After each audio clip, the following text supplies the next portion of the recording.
You are about to meet one of the great watercolorists of our generation. Please welcome Andy Evansen. Hey, Andy. Hi, Eric. Thanks very much. That's a nice compliment. Nice to have you here. Well, you're just so good. You're just such a great artist. Thank you very much. So well-deserved compliment. Andy and I were just talking offline that I went camping this weekend, and I set up. We were camping near a river, but we were not right by the river because it floods. And so I walked down to the river. I found this beautiful little waterfall scene. The fall color was really rusty and beautiful. There was all these beautiful cypress trees, and I was like, I had to do a painting of it. And so I got all set up and got my canvas up, my easel up, everything was under control. And then I went in to get my paint brushes, and I realized I had taken them out. I was talking the other day about how you never borrow from your plein air bag, right? You never take paint out of it. You never take brushes out of them. That's dangerous. Well, my brushes are sitting right here on my studio easel because there was a brush I wanted, and that's yeah, that's dangerous. I've done that plenty of times too. I've taken my paint out thinking I need to go through and replenish tubes that are low, and then forget to put them back in. And, yeah. So I painted with sticks and pine branches and my fingers. Collage. And it was a hot mess. So hey, even with brushes, I paint with a hot mess plenty of times. So I get that. So Andy, what are you going to do for us today? I'm going to start a painting. I did a webinar recently where I talked about how we're all kind of stuck in our around home through COVID and everything. And it's really given me a chance to explore the area around where I live a lot more. You'd think that I would know by now after living there for 20 years, but my schedule, especially the past 10 years, I mean, I was living out of a suitcase. I was going to hotels and shows and workshops just constantly. So I've actually kind of been enjoying the downtime. So this is a scene kind of local to just a couple miles from my house, and I'll get started on it, show up a value study, and talk a little bit about how I use that. Okay, and you live in the Minneapolis area, is that right? Well, I'm south of St. Paul, about 20 minutes. Yep. Okay. All right. It's amazing how rural it gets. I mean, Minneapolis, St. Paul is a big metro area, but just that 20 minutes, I'm down, and you would never know that there was a big city nearby. It's pretty wide open with crops and cattle. And yeah, very much the same thing here. You get right out, so you get 20 minutes out of town, and you're in farm country, which is terrific.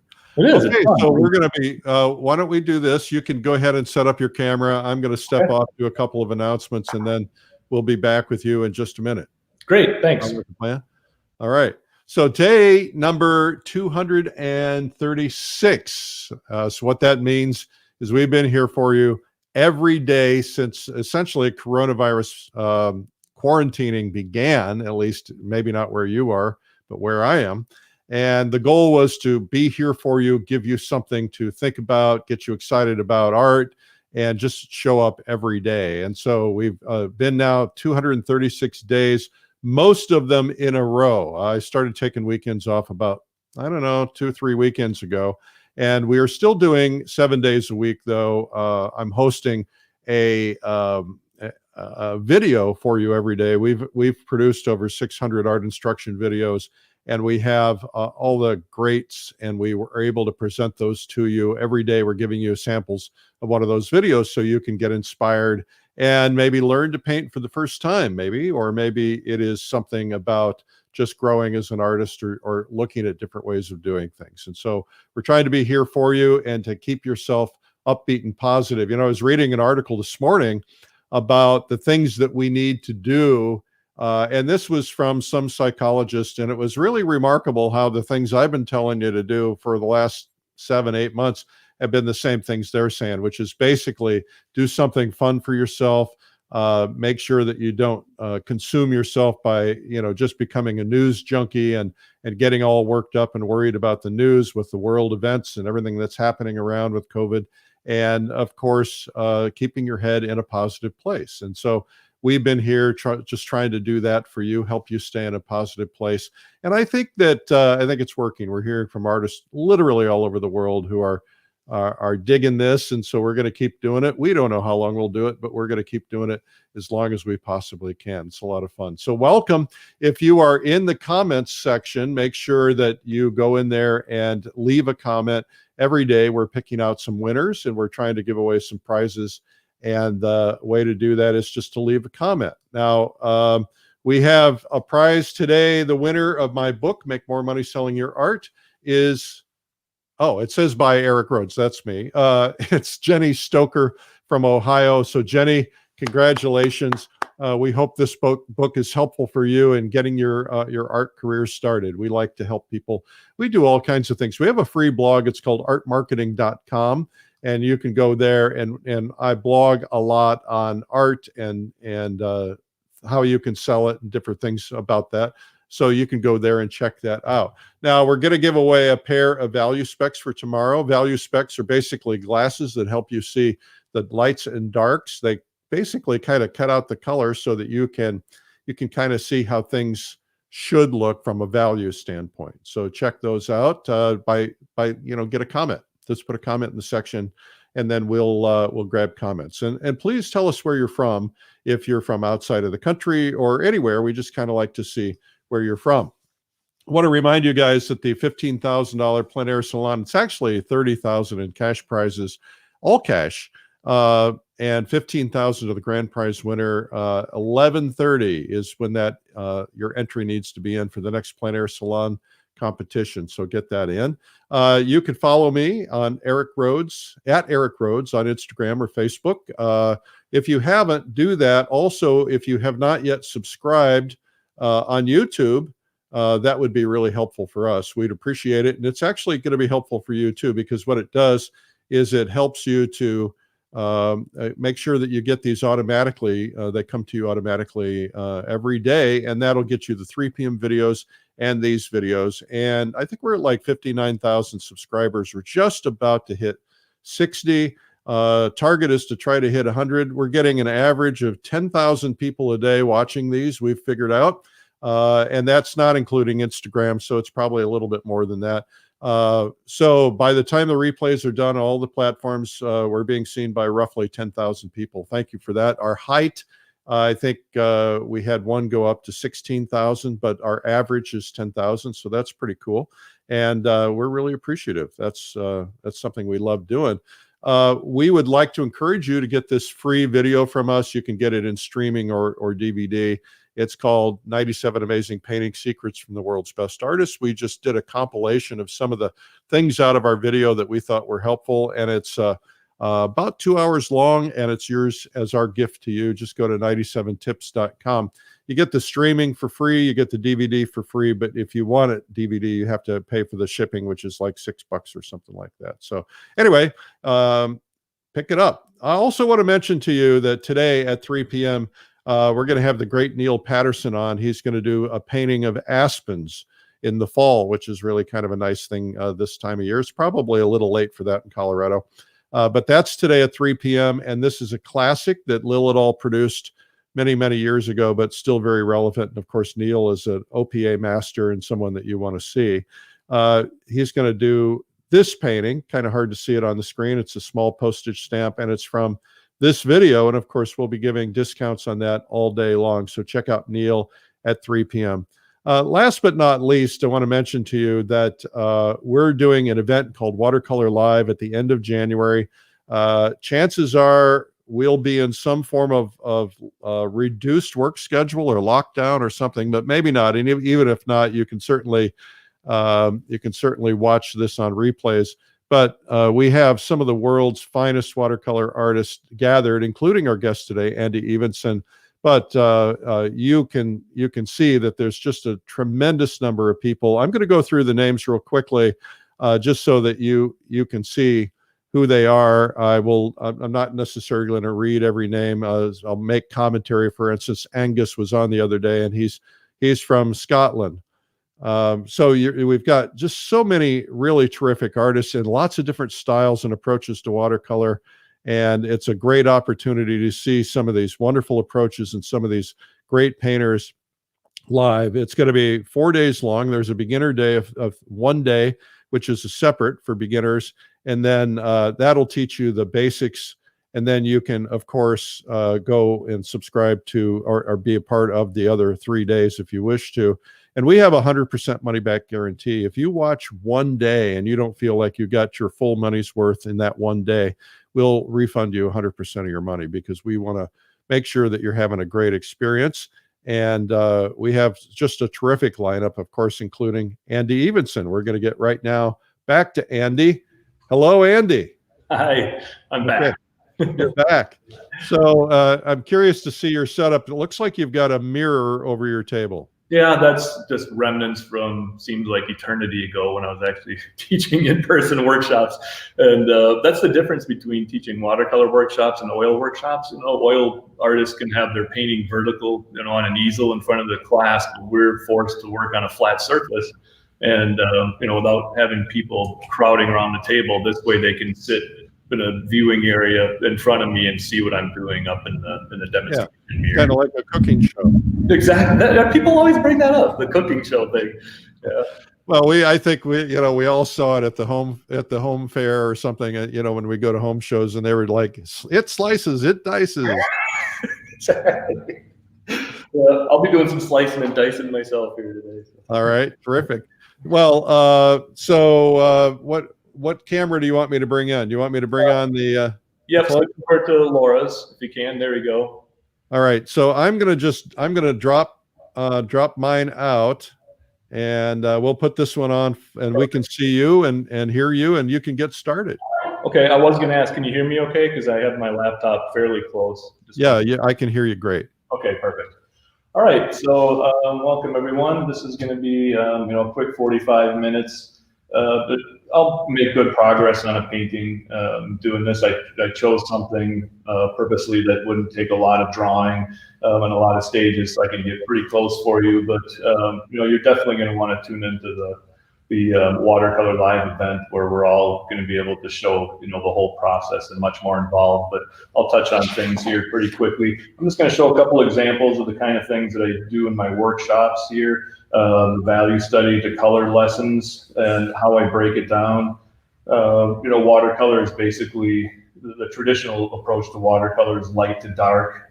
And I try and keep things as much as I can to 3 overall general stages: the lights, the middle values, and the darks. And so that's what you see represented in my value study. The white paper would be representative of a light color wash. Okay, so I just leave it white paper on the value study, but on my color painting, I have to get rid of most of that white paper and tone in usually the sky as part of the light wash, a lot of the flat surfaces and areas that are being hit by sunlight and whatnot. Are you using a neutral color there? It looks a little blue? Yep, it is. It's a Payne's Gray, and the Winsor Newton Payne's Gray that I use is a little bit of a cool color. Payne's Gray is one of those colors where every manufacturer has a different idea or a different formula, it seems like. But I like the Winsor Newton one just because it's a cool color. So I have it in my palette right up here next to my ultramarine blue and cobalt blue. It's just basically a darker, cool color for me. And it works perfect for these value studies. Do you want to quickly just do a kind of a quick what your colors are, because people will be asking? Yeah, sure. So Payne's Gray is here, French Ultramarine, Cobalt Blue, Cerulean Blue, Cobalt Turquoise, and then over here I have Neutral Tint, and that's my other dark color. And the difference between the neutral tint and the Payne's Gray is my neutral tint is kind of a warm color. It's got a little bit of a violety hue to it, and that's why I have it over here by my warmer colors, so I can keep they look very similar in the palette, but as soon as you start mixing puddles, it's pretty obvious that they're quite a bit different. So cools on top, warmers on the side? Yeah, so these are kind of the earth tones: neutral tint, burnt sienna, raw sienna, and quinacridone gold.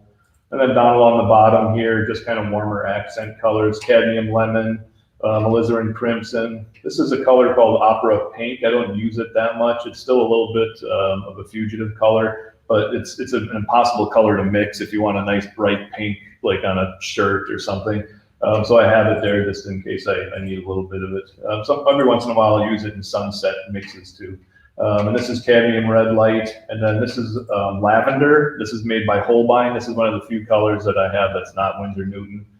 This is Holbein, so is my raw sienna, and it's got a little white in it. This lavender does, so I kind of like it in a lot of my sky mixtures. It's got a little opacity to it, and it helps to take the edge off. And I noticed you don't have a white on your palette. No, I prefer to use the white of the paper if I need a white, and then I also have white gouache, a tube of white gouache. So if I have a small mistake, if I miss a little highlight or something, I'll come in with gouache and use that. But that's watercolor. You're working with white paper, so I just try and plan ahead as much as I can if I want something white in the end. So on here I wanted some white, really glaring pavement behind the ladies, little touches of white in her hair maybe, and so I'll plan ahead for those areas and leave them white paper. One of the things we should probably talk about is that you're a plein air artist. You go outdoors and paint a lot. I am, especially after this experience this weekend, I'm starting to take watercolor out with me during those times when I just don't feel like taking the whole paint bag with all the heavy oils and everything. Sure. Do you want to just kind of talk about plein air painting and why that's been important for you? Oh yeah, thanks for asking. So recently, on one of my trips to China, we were asked to put together a PowerPoint and just kind of talk about whatever. He left it up to us what we wanted to talk about, and I decided to talk about kind of the progression of my career, starting off as a medical illustrator, and then showing some of my earlier watercolors and kind of how my process has changed. And one of the biggest jumps that I saw was when I first started in watercolor, I was painting almost strictly from reference photographs, and the colors in my earlier paintings were just were not good. I was seeing what the camera was seeing and not what your eye sees. And so it was amazing once I started getting outdoors and painting, despite all the struggles involved with it, it made a huge difference in my work. And I've gotten to the point now where, I live in Minnesota, and we were talking before this started, we've already had 3 or 4 snowfalls, it's not even Thanksgiving yet. So plein air season ends for me pretty early, and it starts pretty late in the spring also. So I am kind of forced to work from reference photographs quite a bit in the studio, but now, that time that I spent outside, I've learned to compensate for the shortcomings of the camera, and kind of make my colors a little bit more natural. I used to use, store-bought greens and oranges, those secondary, tertiary colors. And I don't even bother with that anymore. I mix them all. They're much more natural. If I stick to when I went through my palette, basically all you saw were versions of blue, yellow, and red, on my palette. So I think that, again, that experience of getting outside, it's also changed a little bit the subjects that I choose. I was incorporating too much in my paintings, and by getting outside, your time is so limited. You can't tackle these grand vistas, especially with watercolor, when you're trying to work with wet edges and everything before the paper dries. So I just started to learn how to zoom in, and I think that's a big part of composition too, that I talk to my students in my workshops about. They bring photos, and they're falling into the same trap that I did. They're asking, they'll show me all these photos, and I'm trying to help them choose one to work on in the workshop. And more often than not, I'm taking one of their photos. I'm saying, that's a nice photo, but look what happens when I cover up, 3/4 of it. Look at this little corner. Yeah. Look how strong a painting that would be. And it's really eye-opening for them to see that. So it's definitely made a difference. Yeah. All right. Terrific. All right. I'm going to go back to the other camera now. Back to the overhead. Okay, so, and this is kind of, I get asked a lot too, do I do value studies when I'm outside working plein air? Oftentimes I won't if it doesn't involve a whole lot of drawing. For a scene like this, when I squint down at it, it's pretty obvious where the lights are, where the middle values are, and where the big dark shapes are. So I wouldn't necessarily have to do a value study of this scene on location. But if I did, this is usually how I would end it. The darks are typically pretty obvious in a painting when I'm looking at the dark shapes. If you're doing a busy street scene, a lot of times the darks are the figures, the windows, the car tires, and that kind of thing. They're not going to change that much. But this getting myself this big start through a value study, my first light wash, and then taking all this visual information throughout the scene and finding a way to simplify it and connect it into a better composition. That's the most important part.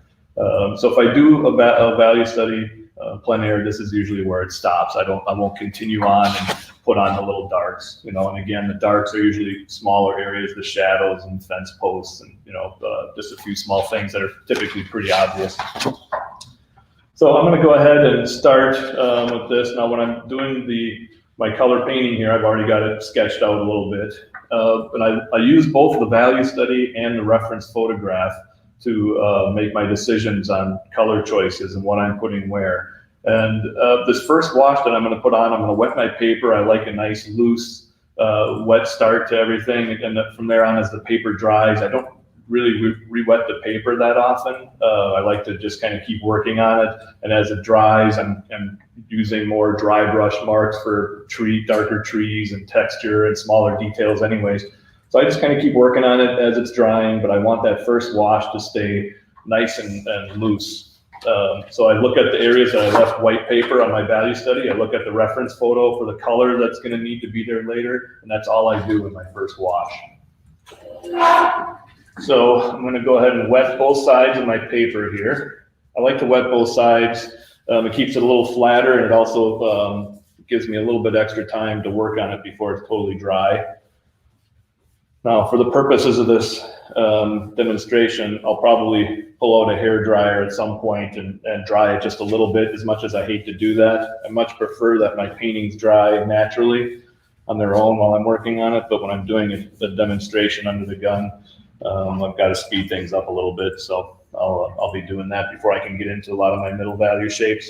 So the back is wet, and you can kind of see already how it's starting to curl up when I wet the back, because when you're wetting the paper, it absorbs the water and expands. So that now I'd be working on a curled surface, and the opposite would happen if I was just wetting the front. I'd be working on a surface like this, okay, as the front tries to expand.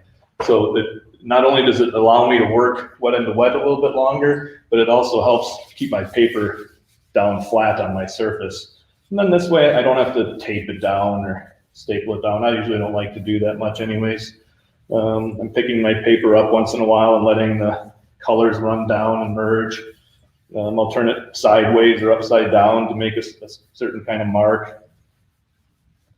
And it's important that I wet it with a sponge too, I should say, because a sponge allows me to squeeze a lot of that water out. Sometimes when I have students that are wetting their paper first, they're putting way too much water on at the beginning. So then it takes forever to dry. So I'm just trying to get it damp. And a sponge, well, like I said, when I can squeeze it out a little bit, that really helps me do that. Okay, paper's damp. So again, looking at my value study and the reference photograph, I need that nice warm glow of the sunset up here. In this area, I'm going to need some violets and that little, some of those nice bright orange bits on the side of the road in my first wash. I'm going to have to get this glare, this cool glare in the road, and some of the patches of snow on the side. I'm not going to put that mailbox in. I took that one out and just kind of leave it to a big bank of trees. So that's all I'm looking at on this first wash for the colors that I need. I'm going to go ahead and start with some raw sienna. You want to talk about what you're using for a brush? This is a big, I usually start with mop brushes. You know, these squirrel mops, they have the black hairs on them. This one's made by Silver. It's the black velvet line of watercolor brushes. They're inexpensive because they're not, there's a blend of synthetic in there too. So I usually recommend these to my students when they get started, because these big natural brushes can get quite spendy.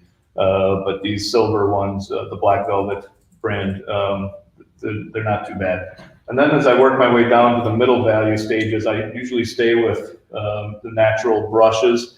But I'll use like a size 14 or 12 sable. And then this is a Chinese brush, like a hog's hair or ox hair brush that I'll use for those middle value washes. And then as I get down towards the end, I tend to move towards even smaller brushes and synthetic, because I'm not worried about covering a large area typically with my dark. Now in this case, I am going to have kind of a large dark area, but typically they're smaller shapes.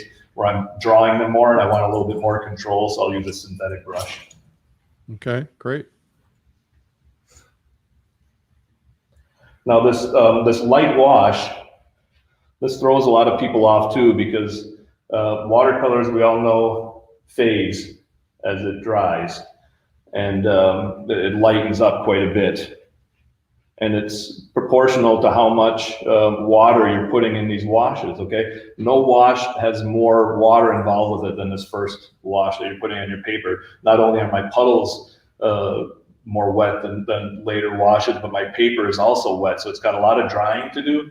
And you kind of have to compensate for that when you're putting this on, realizing that I can't put this on so it looks right right now. I always tell my students, if it looks right when you put it on, it's wrong. Because you have to allow for how much that's going to lighten as it fades and dries.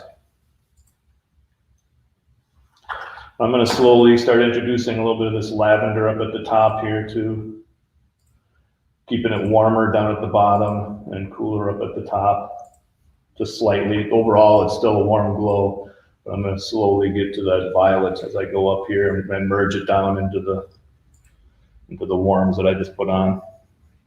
So again, it's probably going to look a little bit too dark when I first put it on, but I'm just compensating for the fact that it's going to lighten up quite a bit.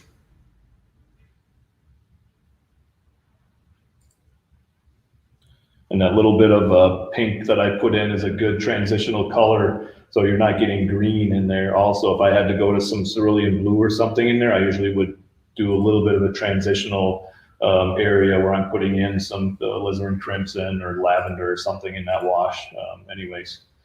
Okay, so if you look at my value study, I've got this area filled in now with that color that I need. Now I need to go back and start filling in these areas of the road and the lights on the those warm lights that you're seeing, the glow on some of the plants and stuff, shrubs alongside the road, and start getting that snow color in there. I'll switch to a little smaller brush. I have a paper towel in my hand a lot too, just to make sure I'm able to control the amount of moisture in my brush. I wipe it on the sponge and the paper towel as I go. Don't want to get things too wet. So now I'm mixing some blue with the lavender, and I'm going to start getting some of these snow colors in here in the distance. And I've got so much of that yellow on there that's going to start bleeding down into here too. So that'll start introducing some of that glow into the landscape anyways as I'm painting this.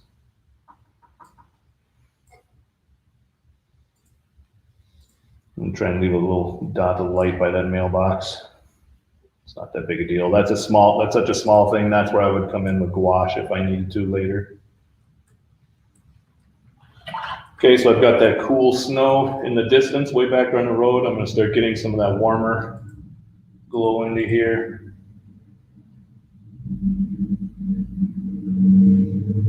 There's that nice warm glow on the road right on the hill there. So I'm just going to drop that in.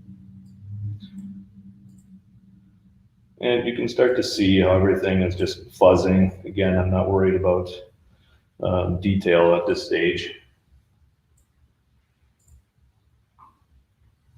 Just getting it blocked in. There's even a nice warm glow on the edge of this thing. So now you need to get a little bit more intense. I'm going to use some quinacridone gold and cadmium red to get those bright oranges along the roadside.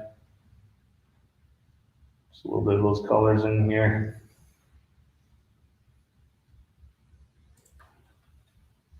I could do a little bit of that in the middle value wash, but I'm thinking I'm going to have to paint around it when I put this glow on there, and I just as soon let it fuzz right now with everything else.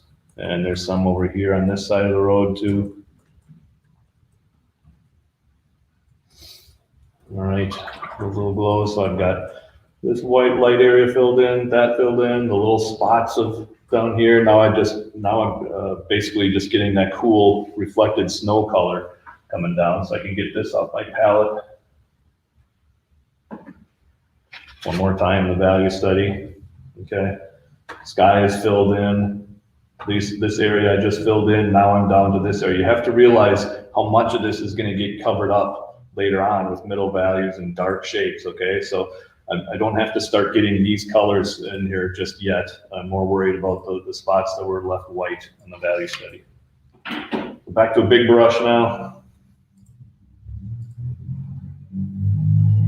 I want to keep that glare on the road fairly light where the ice is, and then I'll get a little bit darker off to the sides where the snow is.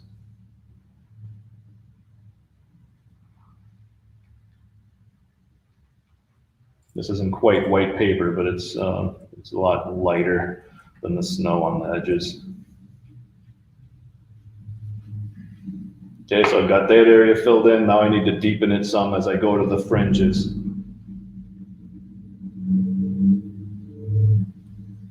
I'm throwing some lavender in, maybe a little bit of that neutral tint. Kind of take the edge off. It doesn't need to be too blue. Goes back to what I was saying about getting more natural looking colors in my paintings. Very, very rarely am I grabbing a color off my palette and just painting with it. They're always getting mixed in with other stuff on my palette.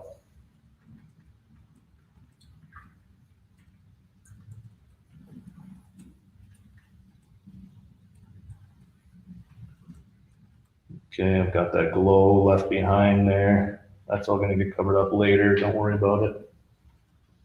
This, I need to get the snow on this bank up here.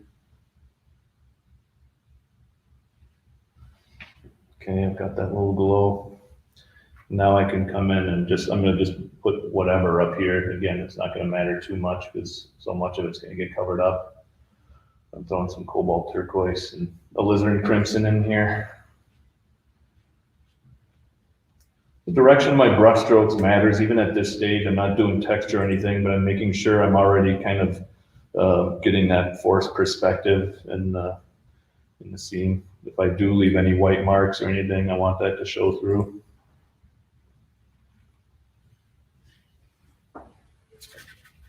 And then up here, I'm just going to start filling this in a little bit. Again, most of this is going to get covered up later. It's definitely warmer as it gets to the sun over on the other side, so I'm going to start introducing some warmth as I work my way over towards my middle values. Down in this area, it's a lot warmer. A little smaller brush.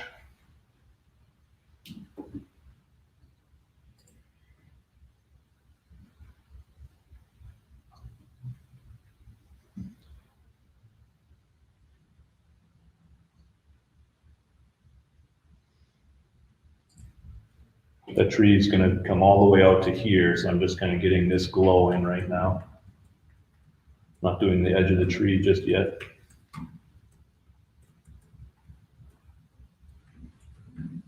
But quinacridone gold is a good color to have on your palette for this time of day. It's such an intense warm. It's awfully difficult to get this with just raw sienna or something. You sure make this look easy. No, it's not. But I've been doing it for a long time.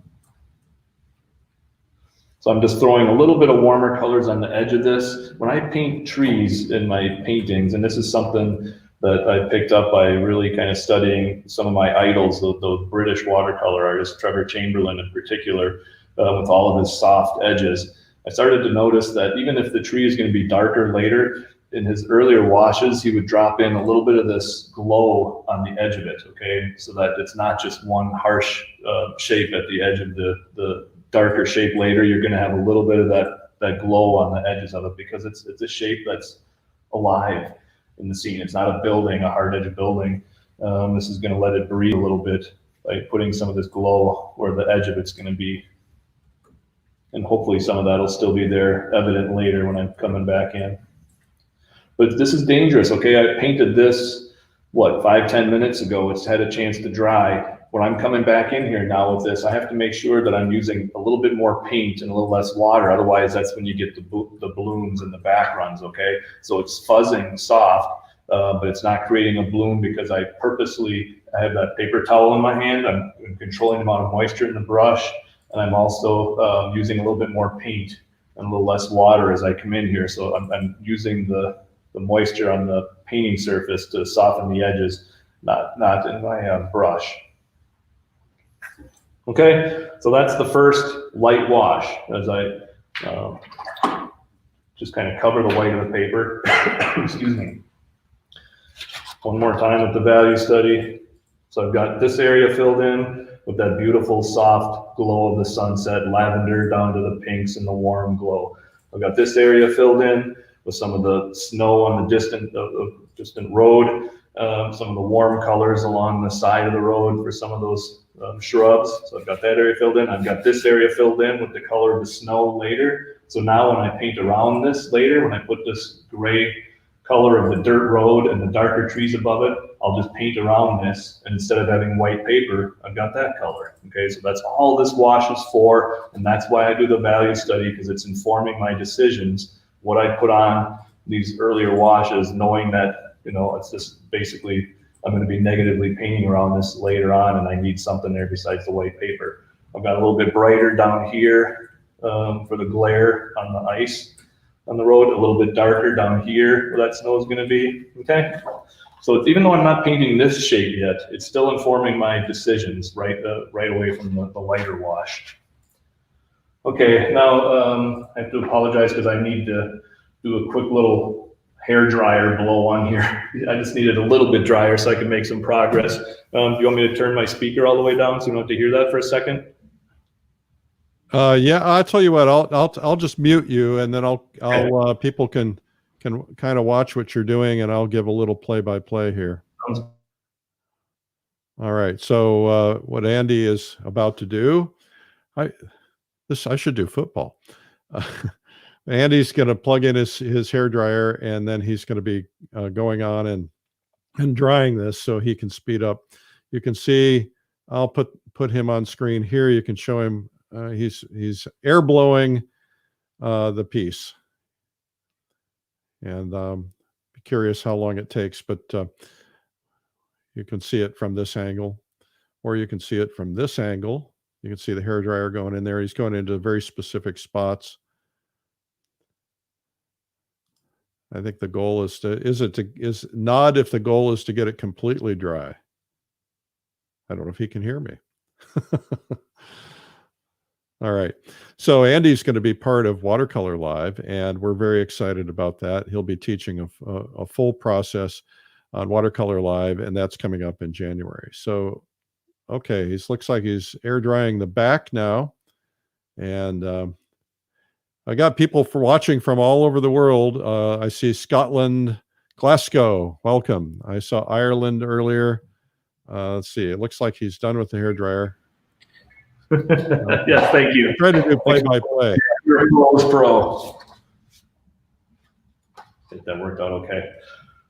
All right, so it's still just slightly damp. I didn't get it to be bone dry, but that'll allow me to go in and start doing this middle value shape. Now, some of these areas I kind of wanted to be a little bit softer. When I go to this middle value shape on my color paintings, I'll usually start in the background. Because if that fuzzes a little bit, that helps the illusion of atmosphere anyways, and I'll avoid, I'll get to this part probably last because I want some of those harder edges and the dry brush strokes around that icy patch in the road, okay? So I'm going to, start in the background area here and just start working my way down forward. Somebody asked why you don't tape your paper down. Just because there's a lot of times when, I want to pick it up, and if I see streaks in my first wash, I'll pick it up and hold it vertically back and forth, let them tilt down some, to get rid of it. When I'm putting in power lines on my painting, because they swoop down, they kind of sag down, I like to put them in with my paper upside down because that's the natural arcing motion of your arm. So I'm always picking it up and turning around anyways. I don't bother. You have viewers, Andy, from I see one from India, from Bangladesh. I mentioned earlier Scotland, Ireland. So I'll mention them from time to time. You're a popular guy. I love it. Okay. There's a big watercolor community in in India, I understand. Yeah, I have a lot of great friends. So many good painters over there in India that really embrace watercolor, and I follow them on Instagram. They follow me. Yeah, I'm hoping to take a trip there someday. Yeah, I'll go with you.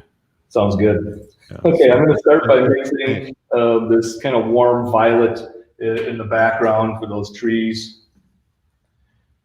And I'll make a mark on my paper, and if it looks like it hasn't dried enough, I'll hold off and give it just a little bit more time to dry. But it should be fine now where I can come in and just start painting those. Because like I said, that distant area, if it fuzzes a little bit, that's probably all the better anyways. Normally, though, you'd wait till it's completely dry? No, I kind of keep working on things. I let it dry naturally, so I'll maybe go walk away from it for 10 minutes and come back and see how it is. It's rare in the studio that I'm using a hair dryer. But people ask me a lot when I post paintings, how do you get to look granulated like that? And some of it is the paper sometimes, but I think a lot of it is I just let those washes dry naturally most of the time. And the pigments are all different. You know, if I have a mixture of violet with cerulean blue and alizarin crimson and some cobalt blue or something, cerulean's heavier. They kind of start in that wash. It might look uniform as a wash on your palette, but then as it's drying, they start to separate out a little bit and granulate. So I try and take advantage of that by letting the washes dry naturally. Okay. All right, so I'm going to start by putting in those treetops. It's a little warmer at the tops of those trees because that's where the sun is hitting it, breaking through, and then I'll switch to more of a violet color down below. And it looks like it's not fuzzing too much. I should be okay to keep going. All right, so now I'm going to get the bottoms of them and start showing the tops of the snow in the distance on that field. I'm going to continue this right over into this darker area. That's going to get covered up later anyways, that little transition. Get these trees coming over here to the left. I'll try and keep an eye on the clock here, Eric, for you, but you let me know if I'm getting close. Yeah, I'll let you know. Somebody asked a question, are you painting on hot pressed paper? No, this is it's actually rough, Saunders rough, but it definitely has a cold press surface to it. It doesn't feel rough. The Saunders paper is a lot softer paper, so I use their rough 140-pound paper, and it's got a lot of nice, just enough tooth to it to allow me to break up some of these shapes. I'm getting a little bit of the texture in the rows of the field here. A little bit in the road, joining that in over here too. So just a nice connected shape. I'm looking, you can't see my value study all the time, but I'm trying to paint this connected shape. And only now I'm going to be changing colors, obviously, as I need to. But I'm still trying to stick to that game plan if I can. There's that distant road.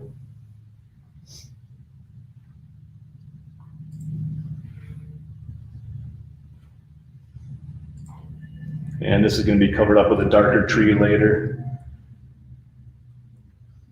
More of that field back here. All right, now I'm going to get into the larger part of the road and start, hopefully I can show that ice patch for you too once that's done. I want to get a little bit more texture in here to show the sweep of the road. That's going to be a field of snow back there. All right, so now I need to get this lower area and start connecting that and show off my patch of ice on the road. So I'll switch to a little bigger brush here. Got some cerulean blue, some cobalt blue, some neutral tints. I just kind of, it's rare. I have no formulas for anything that I put in. Every sky is different. Every scene has a little bit of a different look to it. So I just reach and grab colors until I get something that looks close to right, and then I start painting with it. But you know, people think that that's mud, but it's not mud. It's just it's a neutralized color. Mud comes from when if I was going to start working on this before it had a chance to dry, and I'm scrubbing at it and I'm disturbing previous washes and they're mixing with what I put on the paper, that's how you get mud. Okay, it's different. This is just neutralized color. Okay. Hello from Kazakhstan. Wow. From Hello. let's see here. We Thanks have for joining. Israel. Wow. There's somebody's written in Arabic, but I can't read what they wrote. New Zealand. That's so awesome. You're a popular guy. Thank you for joining us. That's so good. It's got to be, I have no idea what time it would be there, but wow. We're seeing an average day of over 10,000 viewers a day. Wow. And we're like 40 countries. Brazil just chimed in. Italy. Of course, all these people across America and Canada as well. So yeah, that's what I would have expected mostly. It's nice to see the international flavor chiming in. It's really interesting to see how that snow is really popping now, because when you first laid it down, I thought, gee, that's too dark for snow. Yeah. Once you get that dark contrast in there, what a difference. Yeah. No, it's had a chance to dry a bit, and so that lightened it up some, and now I'm getting the middle value around it, so that's helping to pop it out more. Yeah, that's something that throws people up, and it's so difficult on this first wash because you have nothing to compare to but the white of the paper. So everything you put on looks too dark. And again, you have to remember how much it's going to dry and fade and lighten up. All right, see if I can do a halfway decent job of creating this glare here. I'm going to do some quick dry brush strokes and try and leave some behind. I might have to actually come in with some darker stuff later too, but so this kind of this hog's hair Chinese bristle brush, it's good for dry brushing. I don't have a lot of control on the marks, and it doesn't hold as much water as like a sable brush would. Where do you find those? China. I got this in an art store when I was shopping with a friend on one of our trips there. But I'm sure you can go on Amazon and get, it's similar to the calligraphy brushes. It's so lightweight. I love the long handle. And again, I like that freedom that I get from these brush marks, keep me from controlling it too much. Welcome, Iceland. Welcome, Netherlands. France, Mexico. Awesome. Arkansas. No, that's not a foreign country. Yeah, Jason Sakran's chiming in.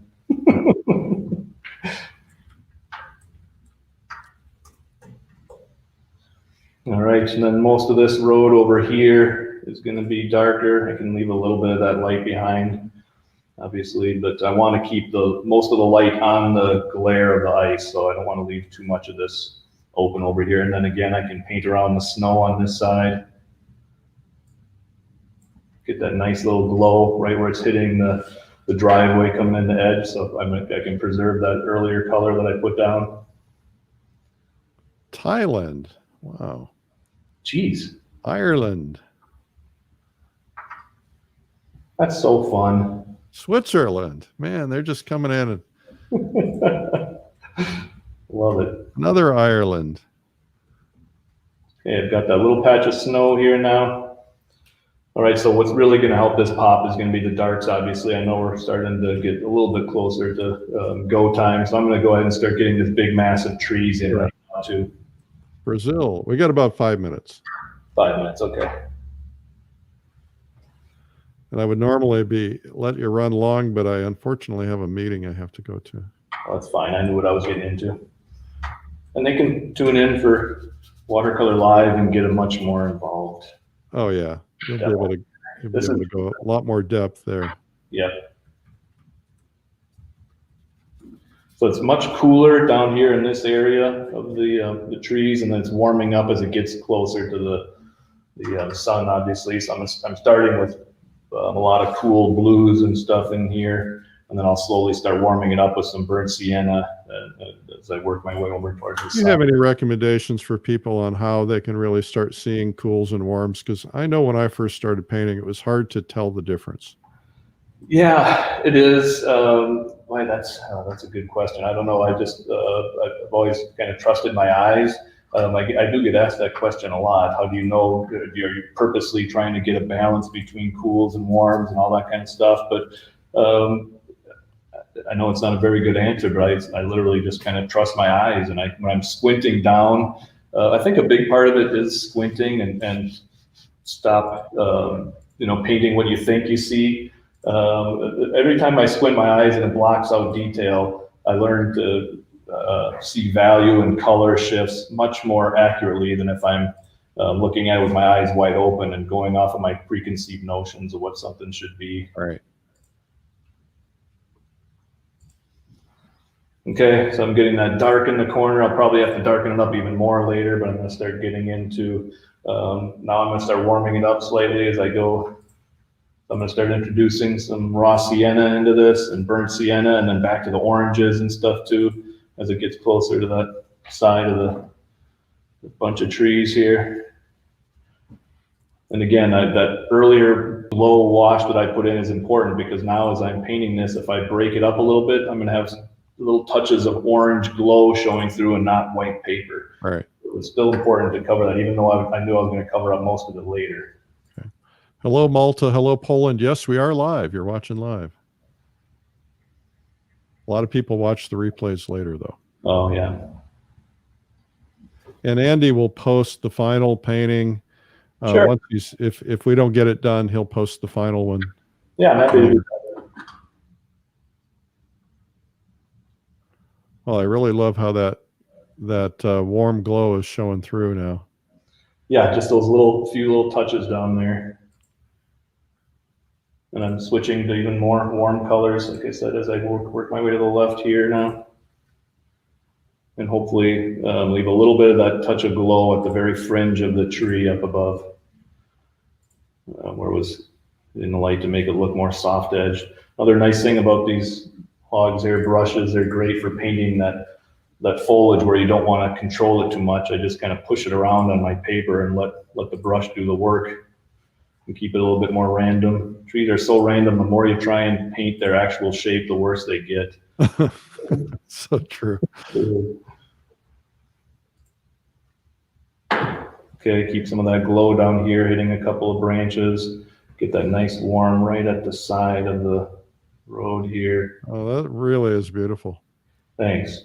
But this is the point of the value study, seeing big shapes. This is where you're really taking advantage of watercolor. It's such a loose medium to paint with, obviously with all the water and pigment blending. So grab a big brush, find big shapes to paint. I can come in here and work on this for hours if I want to do, putting in tree branches and stuff, but I try not to. Obviously, I try and stop while I'm ahead. But just to start loose like this, it puts you on the right path. And now this will help to pop the little mailbox down here too. Try and leave that glow if I can. I'm gonna get a little bit darker on the side of the road here. How am I doing? Just another minute or two? I'm giving you about 3 minutes. Okay, thanks. I want to get a little bit of darker texture on the side of the road here. Kind of help pop that light out. Give it a little variety. It's a little flat right now, and in fact, I can put this in wet into wet. But again, a much thicker paint. I'm not coming in here with a lot of water on my brush because I don't want it to bloom. Mostly just paint on a synthetic brush.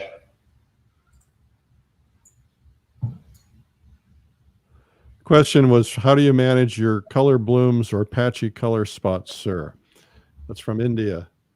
They are all so good about saying sir. But I touched on that before. It's all about making sure if I'm working into an area that hasn't had a chance to dry, I have to make sure that I'm controlling the amount of moisture on my brush. I have a paper towel in my hand a lot of times. Make sure you're using more paint in your mixtures and less water. That will help you to avoid getting all those cursed blooms in your paintings. Yeah, a lot of other questions were answered earlier. In case you tuned in late, you can always watch the replay on wherever you're watching, and you can subscribe on YouTube at Streamline Art Video. Nice. And you'll find all the replays from 236 days there, including the 3 p.m. videos we're doing of art instruction videos at 3 and at noon, so noon Eastern. Oh, that's really beautiful. Thanks. Get that. I mean, it was all about the star of the show for me when I took this was the patch of ice, okay, on the road. Yes, there's beautiful stuff happening up here with the glow of the sunset and all that, but I wanted to make sure that that's kind of popping out nicely with some contrast. So as I'm working on here, a lot of my decisions are going to start being made about, is that patch of ice obvious on the road? And it is now that I put some of those darks in. Someone asked, do you ever remove watercolor from the paper? I lift out some small shapes once in a while. If I want a soft, light shape instead of using gouache with it or painting around it, leaving a hard edge, I'll paint through it, and then I'll take a small synthetic brush and lift it. That's a good way to get again, kind of a lighter, softer, light shape. Say if I wanted the light side of a power pole here or something, I could do it that way. I'm going to go ahead and put this dark tree in and see, so you can see a little bit of contrast. Makes a huge difference already. Yeah, right. Now look how light those darks, or that first wash looks now that I've started to put some actual darks on here. You really start to see the contrast and the glow. But that's the hard thing about watercolor. You have to trust the process and realize that so much of the painting comes together at the end when you have a chance to put your dark detail shapes in. So I'm losing detail all the time, and then at the end is where it all kind of pops. A little bit of that glow up on the top here too.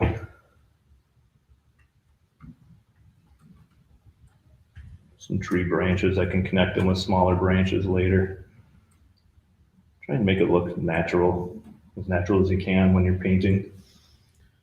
All right, but that really helps with the glow. Like I was saying, now I'll get into here. I know we're gonna have to pause pretty quickly here, but I'm gonna start putting some of the darks in this shadow area and let them soft merge too. So you just cut me off when you have to, Eric. All right. Well, I'll just do that in a minute.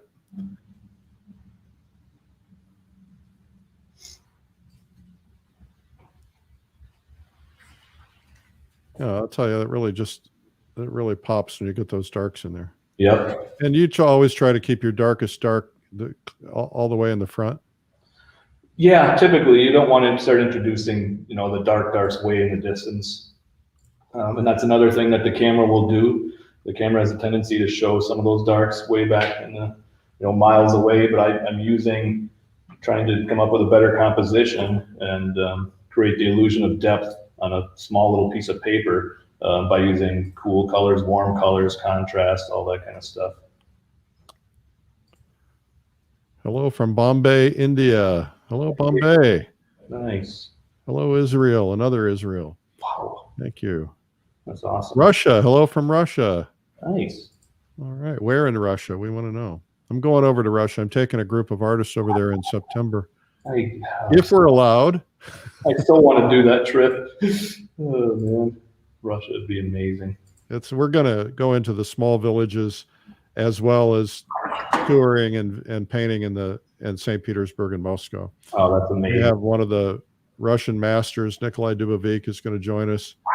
And we'll probably visit with some others while we're there as well. How many opportunities do you get to do that? Good Lord. That's the only time I'm going to do this trip. I think it was too hard to put it together.